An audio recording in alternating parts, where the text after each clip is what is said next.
Hello दोस्तों, नमस्कार। तो कैसे हो आप सब लोग? स्वस्थ होंगे, मस्त होंगे। तो दोस्तों, आज हम आपके सामने एक नया टॉपिक लेकर आए हैं जिसका नाम है ब्राह्म चिन्ह। देखिए, ब्राह्म चिन्ह यहाँ पे टॉपिक है, लेकिन इसका मतलब ये नहीं है कि ब्राह्म चिन्ह केवल एक ही है। नहीं, चिन्ह कई प्रकार के हैं और एग्ज़ाम में जो है इस टॉपिक से एक ना एक क्वेश्चन देखने को ज़रूर मिलता है। तो हम कैसे, पहले तो ये देखेंगे कि ब्राह्म चिन्ह होता क्या है, कौन कौन से ब्राह्म चिन्ह कितने प्रकार के होते हैं, अर्थात इनका प्रयोग कहाँ पर किया जाता है, और कौन कौन से ब्राह्म चिन्ह की जो संभावना है एग्ज़ाम में पूछने की ज़्यादा है, या फिर हम ये देखेंगे कि सेंटेंस में किस प्रकार से ब्राह्म चिन्ह लगाए जाते हैं और कौन सी जगह पर कौन सा ब्राह्म चिन्ह होता है, और हमसे एग्ज़ाम में क्वेश्चन किस प्रकार पूछा जाएगा।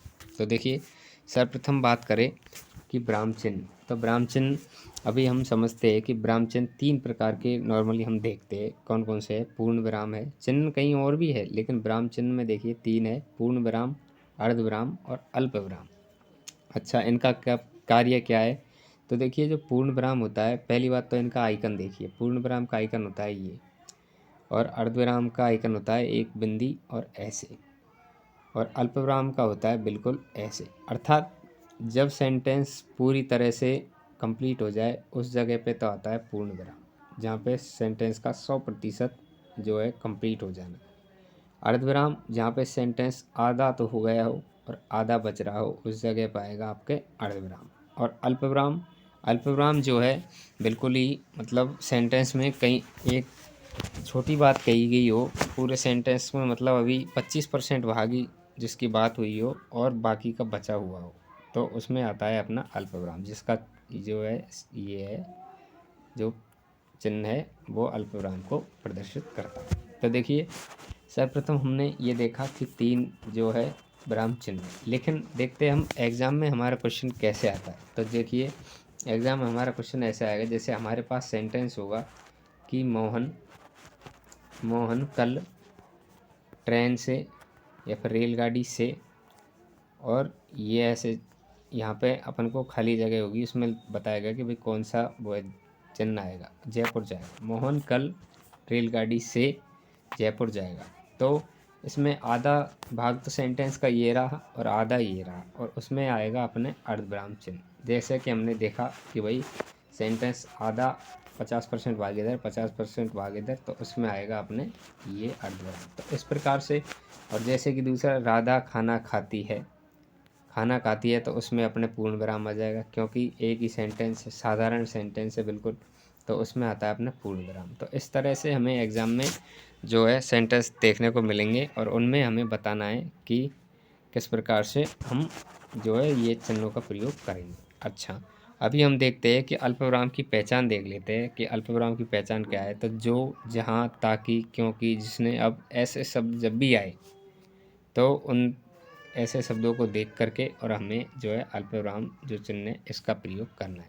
अच्छा, अभी देखिए, और हमें इसको समझने के लिए हम एक एक ब्राह्म चिन्ह को देखेंगे और उसमें फिर अच्छी तरीके से समझेंगे। तो चलिए देखते हैं। सर्वप्रथम हम देखते हैं पूर्ण विराम, कि पूर्ण विराम होता क्या है, पूर्ण विराम का आइकन क्या है, और पूर्ण विराम की हम पहचान कैसे कर सकते हैं। तो देखिए, पूर्ण विराम जो कि आपने देखा कि ये जो चिन्ह है ये पूर्ण विराम को प्रदर्शित करता है, और ये अपने आप में कितना % होता है? 100% होता है। वाक्य का पूर्ण भावार्थ आने पर सरल, संयुक्त या मिश्र जो भी वाक्य है उनमें जो है ये पूर्ण विराम का प्रयोग किया जाता है। कब किया जाता है? वाक्य का पूर्ण भाव आने पर।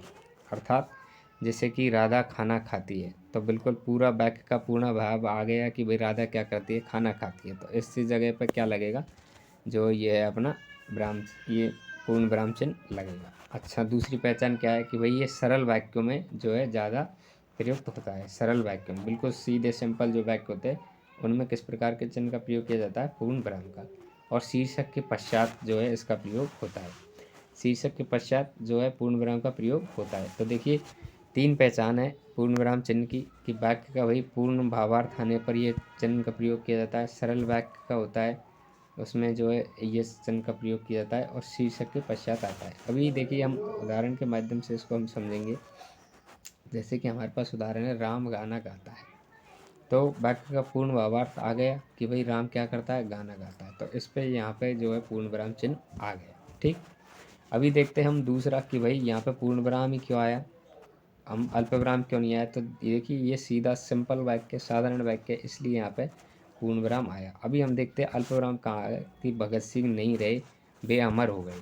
तो जब भी सेंटेंस का 50% भाग इधर और 50% भाग इधर हो तो उसमें अपन ने देखा कि क्या आता है, उसमें आता है अपने ऊपर जो देखा अल्पविराम चिन्ह, अर्धविराम चिन्ह, जो कि 50% भाग को प्रदर्शित करता है। अर्धविराम चिन्ह का ये पहचान है अर्धविराम चिन्ह की। तो देखिए भगत सिंह नहीं रहे, वे अमर हो गए, इसमें आ गया अर्धविराम चिन्ह। और विद्यालय, ये हो गया अपना जो कौन सा चिन्ह, ऊपर जो अल्पविराम है वो चिन्ह अपना हो गया विद्यालय, विद्यालय के आगे जो। अभी देखते हैं हम अर्धविराम चिन्ह कि भाई अर्धविराम चिन्ह की पहचान क्या है। तो अर्धविराम चिन्ह का आपको पता है, ये आइकन जो है किसका है, अर्धविराम चिन्ह का। ये कहाँ पे, और या अथवा से पहले जो प्रयुक्त होगा वो होगा कौन सा, अपना अर्धविराम चिन्ह। किससे पहले, और हो, या फिर अथवा हो, उनसे पहले ये चिन्ह प्रयोग होगा। जैसे कि पूर्ण विराम से कम समय अवधि पर, पूर्ण विराम से कम समय अवधि पर, अर्थात पूर्ण विराम से पहले। पूर्ण विराम तो लास्ट में लगता है जो कि वाक्य पूरा हो जाता है, लेकिन ये पूर्ण विराम से कम समय अवधि पर अर्थात पूर्ण विराम से पहले लगता है। और किस प्रकार के वाक्यों में, संयुक्त वाक्यों में। किस प्रकार के वाक्यों में, संयुक्त वाक्यों में। जबकि अपना पूर्ण विराम है वो सिर्फ किस में, सिर्फ जो है सरल वाक्यों में। अर्धविराम जो है संयुक्त वाक्यों के अपव्यय के स्थान पर, संयुक्त वाक्यों के अपव्यय के स्थान पर किसका प्रयोग किया जाता है, अल्प अर्धविराम का प्रयोग किया जाता है। विकल्प भाव के अथवा अव्यय चिन्ह, विकल्प भाव के जो अव्यय चिन्ह है वो कौन कौन से, और, या फिर अथवा, ये जो तीनों होते हैं उनसे उनके वहाँ जो कौन सा चिन्ह लगता है, अर्धविराम चिन्ह लगता है।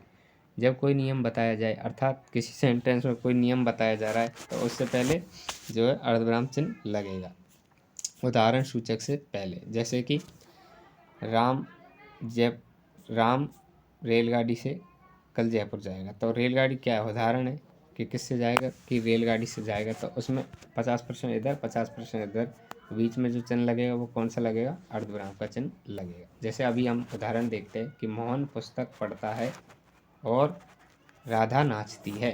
तो जहाँ भी और, अथवा और या जो होंगे उनके स्थान पर क्या आएगा, अपना अर्धविराम चिन्ह आएगा। जैसे मोहन पुस्तक पढ़ता है और अर्धविराम चिन्ह और राधा नाचती है। तो इस प्रकार से हम चिन्हों की पहचान करेंगे, जो कि सेंटेंस में इस प्रकार हमें एक सेंटेंस दिया हुआ होगा कि भाई इसमें कौन सा चिन्ह जो है विराम चिन्ह आएगा। तो इस तरह से हम पहचान करेंगे। जैसे कि भगत सिंह नहीं रहे, वे अमर हो गए, अर्थात सेंटेंस का 50% भाग इधर है 50 इधर है, और वे भगत सिंह नहीं रहे और वे अमर हो गए। तो और को हटाइए और उसके स्थान पर क्या लगाइए, अर्धविराम चिन्ह लगाइए। तो इस तरह से जो है चिन्हों का प्रयोग होगा। इसमें एक बात और हम देखते हैं कि अन, ने, ए उपसर्ग आने पर जो है नए तत्पुरुष समास होता है। तो ये किसके लिए है कि भाई इसमें जो है कभी कभार ये शब्द भी हमारे आ सकते हैं, अन, ने, ए, अन उपसर्ग। तो ऐसे जो शब्द है उपसर्ग, जो ये उपसर्ग है, उनके आने पर अन तत्पुरुष समास हो जाता है। देखिए इसमें और देखते हैं अल्पविराम चिन्ह। अल्पविराम चिन्ह की क्या पहचान है, जैसे कि आपको पता है अल्पविराम चिन्ह, ये जो इसकी पहचान है, ये क्या करता है, दो शब्दों के अपव्यय के स्थान पर आता है। अल्पविराम जो है दो शब्दों के अपव्यय के स्थान पर आता है। शब्द वेदों को जोड़ने पर, संबोधन शब्द के पश्चात, जो हमने ये देखा है, ये आप ये मत समझिए कि यहाँ समास कहाँ से आ गया। समास ये इसलिए आया है कि क्योंकि दो शब्द जुड़ेंगे, और दो शब्द जुड़ेंगे तो संबोधन जो तत्पुरुष है उसमें क्या क्या है कि का, कर्ता ने, कर्म को, का, के, की, जो अभी आपको दिखेंगे इसमें। तो इसके लिए ये आया है कि भाई यहाँ पे तत्पुरुष समास हो जाता है अन, ने, ए आने पर। अभी देखिए आप समझिए सही तरीके से। जैसे कि अल्पविराम है, अल्पविराम चिन्ह है, तो ये जो है दो शब्दों के अपव्यय के स्थान पर आएगा। दो शब्दों के अपव्यय के स्थान पर कौन सा आएगा, जो है अपना ये है अल्पविराम। क्या है अपना, अल्पविराम, जो आएगा दो शब्दों के अपव्यय पर। शब्द वेदों को जोड़ने पर, संबोधन के शब्द के पश्चात। अब संबोधन किस में, तत्पुरुष समास में। तो जो भी तत्पुरुष समास है, कहने का मतलब उस संबोधन के शब्द के पश्चात क्या आएगा, अल्पविराम चिन्ह आएगा। समुच्चय बोधक अपव्यय से समुच्चयबोधक अपव्यय से वाक्य प्रारंभ हो तो उसके अंत में जो है कौन सा चिन्ह आएगा, अल्पविराम चिन्ह आएगा। और जो है इसमें देखिए जो, जहाँ, ताकि, क्योंकि, जिसने, जब, इनके स्थान पर, सबके स्थान पर क्या आएगा, अपना अल्पविराम चिन्ह आएगा, अल्पविराम चिन्ह आएगा। और अल्पविराम चिन्ह ये जो है आश्रित उपवाक्य होते हैं, उनके स्थान पर भी जो है अल्पविराम चिन्ह आएगा। तो देखिए अल्पविराम चिन्ह जो हमने देखा है कि अल्पविराम चिन्ह, तो अल्पविराम चिन्ह की पहचान आपको पता ही है, अल्पविराम चिन्ह की पहचान आपको पता होना जरूरी है। ये अल्पविराम चिन्ह की पहचान है। तो जो, जहाँ, ताकि, क्योंकि इस सब में आएगा। तो चलिए अभी इसके उदाहरण देखते हैं कि अल्पविराम चिन्ह के कौन कौन से उदाहरण हैं। इनमें देखिए जैसे पीले हरे खेत, पीले हरे खेत, तो इसमें यहाँ पे जो आया है ये, यहाँ पे आया है ये, तो पीले और हरे, इनके बीच में जो आया है ये है अल्पविराम चिन्ह। ठीक। राम, श्याम और सुरेश, राम, श्याम और सुरेश, राम और श्याम से पहले जो आया है ये कौन सा है, अल्पविराम। तो इस तरह लगाना है। अब राम और श्याम और अल्पविराम सुरेश, अगर यहाँ इसको लगाते तो सेंटेंस गलत हो जाता। तो जैसे भी अपना पूरा वाक्य है उसको ध्यान में रखते हुए इन चिन्हों का प्रयोग किया जाता है, जिससे कि वाक्य भी सही होना चाहिए। और जैसे ही हम वाक्य को सही करने की कोशिश करेंगे, हमारे चिन्हों का सिस्टम ऑटोमेटिक सही तरीके से बैठ जाएगा। जैसे पाप, पुण्य और अल्पविराम और धर्म, धर्म, अधर्म, तो इस तरह के जो है ये यहाँ पे आ गया अपना कौन सा चिन्ह, जो कि अपन ने अभी देखा, अल्पविराम। ठीक। धनवत, फिर भी तुम्हें आना चाहिए था, धनवत फिर भी तुम्हें आना चाहिए था। तो अब ये तो है नहीं है कि आना के बाद में लगा देंगे हम अल्पविराम को, नहीं, हम यहाँ लगाएंगे फिर से पहले कि धनवत फिर भी तुम्हें आना चाहिए था। यह वही व्यक्ति है जिसने चोरी की थी, यह वह व्यक्ति है जिसने चोरी की थी, तो यह वह व्यक्ति है, चोरी की थी अल्पविराम, और यह वह व्यक्ति है। अभी देखिए, अभी हमने देखे जो चिन्ह है कौन कौन से, अल्पविराम, अर्धविराम और पूर्ण विराम। तो क्या सिर्फ इतने ही चिन्ह है? नहीं, ये केवल विराम चिन्ह है। इनके अलावा कई प्रकार के और चिन्ह भी है जिनको अभी हम देखेंगे। तो देखिए कौन कौन से चिन्ह है। और देखिए एक है अपना प्रश्नवाचक चिन्ह, एक है प्रश्नवाचक चिन्ह जिसका आइकन ये होता है। ठीक। प्रश्नवाचक चिन्ह का आइकन ये होता है। तो ये कहाँ आता है? तो प्रश्न सूचक वाक्यों के अंत में जो है ये चिन्ह का प्रयोग किया जाता है। छकाकार, जैसे कब, क्यों, कैसे, कहाँ, कौन, कहाँ, क्या के स्थान पर भी जो क्या है, प्रश्नवाचक चिन्ह आएगा। जिसमें भी ये सब दिखे, कब, क्यों, कैसे, कौन, कहाँ, क्या, उनके सब के साथ में क्या, प्रश्नवाचक चिन्ह आएगा।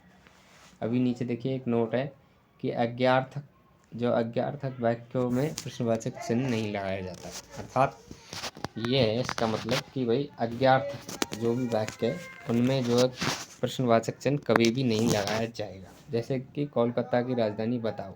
अब कोलकाता की राजधानी बताओ, तो इस तरह के जो है ये अज्ञार्थक वाक्य, तो इनमें कभी भी जो है प्रश्नवाचक चिन्ह नहीं लगाया जाएगा। दुख, शोक, आश्चर्य, दुख, शोक, आश्चर्य भावों को प्रकट करने वाले शब्दों के पश्चात जो है ये बा, ओ, अरे, अरी, इनके बाद भी जो है किस प्रश्नवाचक चिन्ह बिल्कुल भी नहीं आएगा। योजक चिन्ह, अभी हम देखते हैं कि योजक चिन्ह कौन सा है। तो जैसे कि जो होता है लाभ और हानि, इसमें अब जो ये चिन्ह आया है ये बीच में ऐसा चिन्ह होता है, इसको हम बोलते हैं योजक चिन्ह। जिसका कार्य क्या होता है? इसका कार्य होता है जोड़ने का कार्य। तो इस प्रकार से एग्जाम में पूछा जा सकता है कि भाई ये जो चिन्ह है इनमें से, जैसे कि एक चिन्ह ये दे देगा आपको, एक चिन्ह ये दे देगा और एक ये दे देगा, तो वो पूछेगा कि भाई योजक चिन्ह इनमें से कौन सा है। तो इस प्रकार से आपको चिन्हों की पहचान होना भी बिल्कुल ज़रूरी है। तो योजक चिन्ह जो है जोड़ने का कार्य करता है। युग्म शब्दों पर जो है ये योजक चिन्ह लगाया जाता है। दो शब्द परस्पर संबंध बताए, उस जगह पे क्या आएगा? योजक चिन्ह बताए। जैसे माता पिता, कीड़ा मकोड़ा, पाप, पुण्य, तो ये क्या है? दो शब्द परस्पर संबंध बता रहे हैं कि माता और पिता का जो संबंध है, कीड़ा मकोड़ा, पाप और पुण्य, तो इस तरह इनके बीच में जो चिन्ह है वो कौन सा चिन्ह है? योजक चिन्ह। अच्छा, अभी देखते हैं एक और चिन्ह है निर्देशक चिन्ह। निर्देशक चिन्ह कैसा है? ये देखिए, ये है निर्देशक चिन्ह। निर्देशित किया जाए, जिसमें शब्द, नाम या कथन कोई भी हो उसको निर्देश किया जाए। जैसे कि गुरुजी ने कहा बड़ों का आदर करना चाहिए। तो जो इसमें ये चिन्ह आया है, देखिए योजक चिन्ह तो होता है छोटा और जो निर्देशक चिन्ह है ये थोड़ा उससे बड़ा होता है। तो ये इस प्रकार के जो शब्द है जिसमें निर्देशित किया जाए कि गुरुजी ने कहा है बड़ों का आदर करना चाहिए। तो ये क्या है, गुरुजी ने क्या किया है, निर्देश दिया है। तो जो निर्देशक जो वाक्य होते हैं उनमें जो है निर्देशक चिन्ह लगाया जाता है। अभी देखते हैं उद्धरण चिन्ह। जो उद्धरण चिन्ह होता है उसका क्या आइकन है, तो उद्धरण चिन्ह होता है ये, जिसको हम क्या इस तरह से जो है पहचान सकते हैं। ये क्या है, उद्धरण चिन्ह है। क्या है, एकहरा उद्धरण चिन्ह, और ये दूसरा जो है क्या है, उद्धरण चिन्ह, जिसको हम इन्वर्टेड कॉमा भी कहते हैं। तो विशेष व्यक्ति का नाम, उपनाम या फिर ग्रंथ जो होता है उसके नाम में जो है इस तरह के जो एकहरा दुकहरा ये उद्धरण चिन्ह है, जिसको इंग्लिश में हम बोलते हैं इन्वर्टेड कॉमा। तो इस तरह के चिन्हों का प्रयोग किया जाता है। कोई रचना का वाक्य जो कहते हो बताने के लिए भी जो है इस तरह के इन्वर्टेड कॉमा या फिर उद्धरण चिन्ह का प्रयोग किया जाता है। अब अगला है विवरण चिन्ह। विवरण चिन्ह अर्थात जिसके बारे में बताया गया हो। तो इस प्रकार का जो चिन्ह होता है ये होता है विवरण चिन्ह, ये होता है विवरण चिन्ह। अच्छा, विवरण चिन्ह का प्रयोग कहाँ, तो विवरण दिया जाए या उदाहरण बताया जाए उस जगह पे कौन से चिन्ह का प्रयोग किया जाता है, उस जगह पे विवरण चिन्ह का प्रयोग किया जाता है। तो ये सारी चीज़ें हमें ध्यान में रखनी है। अभी देखिए अगला है त्रुटिपूरक या अंशपद चिन्ह। जो कौन सा है, इस तरह का जो होता है त्रुटिपूरक चिन्ह या अंशपद चिन्ह जिसको बोलते हैं, तो उसका प्रयोग भी कई बार हमें एग्जाम में देखने को मिलता है। जैसे कि राम ने